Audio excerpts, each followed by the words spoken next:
तो स्वागत है दोस्तों आपका परीक्षा कोचिंग सेंटर के यूट्यूब चैनल पर। जीके जीएस के इस सीरीज में मैं आपको बताने जा रहा हूं ज्योग्राफी से रिलेटेड कुछ जनरल नॉलेज के क्वेश्चंस। ज्योग्राफी के उन बेसिक क्वेश्चंस के बारे में आज हम बात करेंगे जिसमें भूगोल के जनक, ज्योग्राफी के जनक या ज्योग्राफी के जो अलग अलग स्टडीज हो गए ज्योग्राफी से रिलेटेड, जो अलग अलग स्टडीज है उसके जनक, उसके फादर या उसके संस्थापक, इन सभी के बारे में हम समझेंगे। तो वीडियो को शुरू करने से पहले मैं आपको बता देना चाहता हूं कि अगर आप हमारे चैनल पे नए हैं, अभी अभी आए हैं और आप एक स्टूडेंट हैं, तो ये चैनल आपके लिए ही बना हुआ है, क्योंकि इस चैनल पे आपको मिलेगा हर एक तरह के लिटरेचर, लैंग्वेज से रिलेटेड स्टडीज और साथ ही साथ आपको जीके जीएस से रिलेटेड क्वेश्चंस भी मिलेंगे, जिसे आप याद करके आप अपने बेसिक नॉलेजेस को बढ़ा सकते हैं और जनरल नॉलेज को भी बढ़ा सकते हैं। तो चलिए शुरू करते हैं आज के इस वीडियो को।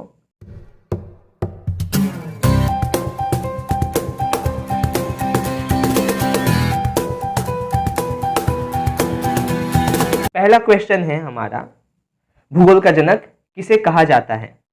3, 2, 1, 0। तो जल्दी जल्दी इसके आंसर को देख लेते हैं। भूगोल का जनक कहा जाता है हिकेटियस को। बहुत से बच्चों के मन में अभी डाउट होगा, आपके मन में अगर ये चल रहा है कि भूगोल का जो जनक है वो एरेटोस्थेनीज को कहा जाता है या भूगोल का जनक अरस्तु को कहा जाता है, तो इस कंफ्यूजन को दूर कर लेते हैं। चलिए समझ लेते हैं हिकेटियस के बारे में। हिकेटियस की प्रसिद्ध पुस्तक जस पीरियोडस अर्थात पृथ्वी का वर्णन था, जो संभवतः 6वीं शताब्दी के अंत में प्रकाशित हुई थी। हिकेटियस ने इस पीरियडस में विश्व के प्रथम क्रमबद्ध वर्णन को किया है, यानी कि विश्व का निर्माण कैसे कैसे हुआ उसने उस पुस्तक में बताया है, और इसीलिए हिकेटियस को भूगोल का पिता कहा जाता है, फादर ऑफ ज्योग्राफी कहा जाता है। बात करें हम अरस्तु या एरेटोस्थेनीज का, तो ये लोग हिकेटियस के बाद अपने ज्योग्राफिकल थ्योरीज को लेकर आए थे। इन्होंने जो भी थ्योरीज दिया हिकेटियस के बाद दिया, और हिकेटियस ने जो थ्योरी दिया वो सबसे पहले दिया, इसीलिए हिकेटियस को ही ज्योग्राफी का फादर कहा जाता है। हमारा दूसरा क्वेश्चन है, वर्तमान भूगोल का जनक कौन है?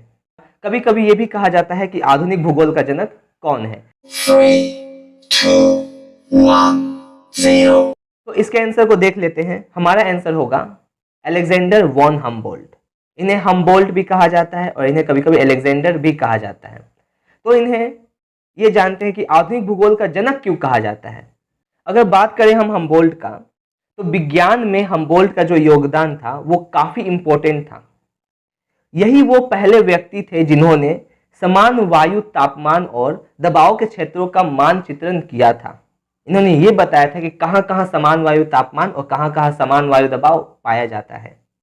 एक ऐसी तकनीकी जो अब दुनिया भर में हर मौसम को हम लोग पूर्वानुमान के उपयोग में की जाती है। अगर हमें पता लगाना है कि यहाँ पे कितना तापमान आगे चल के होने वाला है, कैसे यहाँ पे मौसम रहने वाला है, तो हम लोग जिस तकनीकी का प्रयोग करते हैं उस तकनीकी की खोज हम्बोल्ट ने ही बहुत पहले कर दी थी। उन्होंने आल्प्स के चट्टानों में चुंबकत्व को भी मापकर हमें दिखाया था। उन्होंने जब आल्प्स के चट्टानों में चुंबकत्व को मापा था तो उन्होंने पाया कि पृथ्वी के चुंबकीय क्षेत्र उसकी ध्रुवीयता को उलट देता है। ठीक है, तो इस तरह से हम समझ पाए कि हम्बोल्ट ने जो थ्योरीज अपने उस जमाने में दिए वो थ्योरीज हम आज भी खोज रहे हैं, उसी को अपना बेस मान के आगे की थ्योरीज को खोज रहे हैं, इसलिए इन्हें वर्तमान या आधुनिक भूगोल का जनक। थर्ड क्वेश्चन है हमारा, ज्योग्राफी का शब्द का प्रथम प्रस्तावक कौन है? 3, 2, 1, 0। तो हम लोग आंसर देख लेते हैं इसका। ज्योग्राफी का शब्द का प्रथम प्रस्तावक है एरेटोस्थेनीज। इन्हें ज्योग्राफी का शब्द का प्रथम प्रस्तावक माना गया है। इन्होंने ही ज्योग्राफी शब्द को खोजा था। फोर्थ क्वेश्चन है हमारा, व्यवस्थित भूगोल का जनक किसे कहा गया है? 3, 2, 1, 0। तो व्यवस्थित भूगोल का जनक कहा गया है एरेटोस्थेनीज को। अगर बात करें कि एरेटोस्थेनीज को व्यवस्थित भूगोल का जनक क्यों कहा गया है, तो हम आपको बता दें कि एरेटोस्थेनीज को व्यवस्थित भूगोल और वैज्ञानिक भूगोलवेता इसलिए कहा जाता है क्योंकि उन्होंने ही सबसे पहले धरती की परिधि को मापने का प्रयास किया और अक्षांश देशांतरों के विकास में योगदान दिया। उन्होंने ही सर्वप्रथम पृथ्वी से चंद्रमा और सूर्य की दूरी मापने का प्रयास किया उन्होंने यह भी बताया कि विश्व को किन किन 5 जलवायु प्रतिबंधों में विभाजित किया जाना चाहिए। तो इस तरह से हमने देखा कि एर्थोस्थनीज ने वो उन बेसिक चीजों के बारे में बताया जिससे हम लोग भूगोल यानी पृथ्वी को जानते हैं, पृथ्वी के वर्णन को समझते हैं। हमारा 5th क्वेश्चन है, भौतिक भूगोल का जनक किसे कहा जाता है? 3, 2, 1, 0. तो भौतिक भूगोल का जनक कहा जाता है पोलिडोनियन को। तो दोस्तों ऐसे ही वीडियोस के लिए हमारे चैनल को जल्दी से सब्सक्राइब कर लीजिए और बेल आइकन को भी दबा दीजिए ताकि आपको हमारे वीडियो का नोटिफिकेशन समय समय पर मिलते रहे। नेक्स्ट क्वेश्चन है हमारा 6 नंबर, सांस्कृतिक भूगोल का जनक किसे कहा जाता है? 3, 2, 1, 0. तो सांस्कृतिक भूगोल का जनक कहा जाता है कार्ल ओ शॉवर को।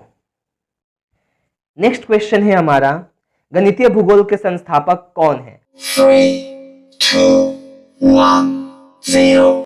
तो गणितीय भूगोल का संस्थापक है थेल्स या एनेक्सिमिंडर। थेल्स ने ही गणित के आधार पर भूगोल को समझने का प्रयास किया था, इसलिए थेल्स को हम गणितीय भूगोल का जनक कहते हैं।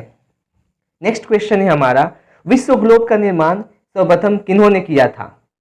3, 2, 1, 0. इसका आंसर होगा मार्टिन बेहम। जानकारी के लिए आपको बता दें कि कोपरनिकस भले ही हम लोग मानचित्र के निर्माता के रूप में जानते हैं, ग्लोब के निर्माता के रूप में जानते हैं, पर कोपरनिकस वो व्यक्ति नहीं थे जिन्होंने ग्लोब को बनाया था। जबकि कोपरनिकस वो व्यक्ति थे जिसे ग्लोब के आविष्कार के लिए जिम्मेदार ठहराया जाता है। ठीक है, पहली बार ऐतिहासिक रूप से रिकॉर्ड किया गया कि ग्लोब 1492 ईस्वी में मार्टिन बेहम नामक एक जर्मन मानचित्र निर्माता द्वारा बनाया गया था। तो हम कहेंगे कि मानचित्र को किसने बनाया था, ग्लोब को किसने बनाया था? आंसर होगा हमारा मार्टिन बेहम। कंफ्यूज ना होइएगा। विश्व मानचित्र के निर्माणकर्ता कौन है? 3, 2, 1, 0. पहले हमने क्या समझा था, ग्लोब किसने बनाया था। ग्लोब क्या होता है आपको बगल में पिक्चर में दिखाई दे रहा होगा, और मानचित्र क्या होता है, वो क्या होता है, नक्शा होता है। मानचित्र यानी नक्शा। तो नक्शा, विश्व का नक्शा किसने बनाया था सबसे पहले? हमारा आंसर होगा एनेक्सिमेंडर। एनेक्सिमेंडर ने ही विश्व मानचित्र का निर्माण किया था। अगला क्वेश्चन है हमारा, क्वेश्चन नंबर 10 है हमारा, भौगोलिक विश्वकोश के रचनाकार किसे माना गया? 3, 2, 1, 0. तो भौगोलिक विश्वकोश के रचनाकार माना गया है स्ट्रैबो को। तो इस तरह से हमने ज्योग्राफी से रिलेटेड कुछ इंपॉर्टेंट क्वेश्चंस की चर्चा कर ली। तो अब समय है कुछ बोनस क्वेश्चंस का आपके लिए। पहला क्वेश्चन है, वैज्ञानिक भूगोल का जन्मदाता कौन है, या वैज्ञानिक भूगोल का जन्मदाता किसे माना गया है? दूसरा बोनस क्वेश्चन है, मानव भूगोल का जनक कौन है?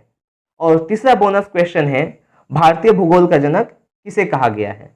इन बोनस क्वेश्चंस का आंसर आपको कमेंट बॉक्स में कमेंट करके देना है। हम देखते हैं कि आप लोगों में से कितने लोग सही उत्तर दे पाते हैं। तो इन बोनस क्वेश्चंस का आंसर देना है आपको कमेंट बॉक्स में कमेंट के जरिए। अगर आप इसका आंसर सही देते हैं तो इसका मतलब ये हुआ कि आप पढ़ाई अभी भी अपना जारी रखे हैं, आप सही से पढ़ाई कर रहे हैं अपनी। वीडियो खत्म करने से पहले मैं आपको बता दूं कि अगर आपको ऐसे ही वीडियोस को रोज चाहिए, रोज आप ऐसे वीडियोस को देखना चाहते हैं, तो आप जल्दी से हमारे चैनल को सब्सक्राइब कर लीजिए। सब्सक्राइब के बटन पे क्लिक कर दीजिए और बगल में जो बेल आइकन दिख रहा है, जो घंटा सा जो बटन दिख रहा है, उसको भी क्लिक कर लीजिए, जिससे कि आपको हमारे वीडियो का नोटिफिकेशन समय समय पे मिलता रहे और आपकी जानकारी और नॉलेज बढ़ती रहे। यही हमारा लक्ष्य है। तो मिलते हैं अब आपसे अपने अब नेक्स्ट वीडियो में, जहां पे हम चर्चा करेंगे कुछ अगले ज्योग्राफी से रिलेटेड या किसी अन्य सब्जेक्ट से रिलेटेड क्वेश्चंस को, जनरल नॉलेज के क्वेश्चंस को, और अपने ज्ञान को ऐसे ही बढ़ाते रहेंगे। तब तक के लिए आप अपना बहुत ध्यान रखें और हमारे वीडियोस को ऐसे ही देखते रहें और हमारा सपोर्ट करते रहें। जय हिंद, जय भारत।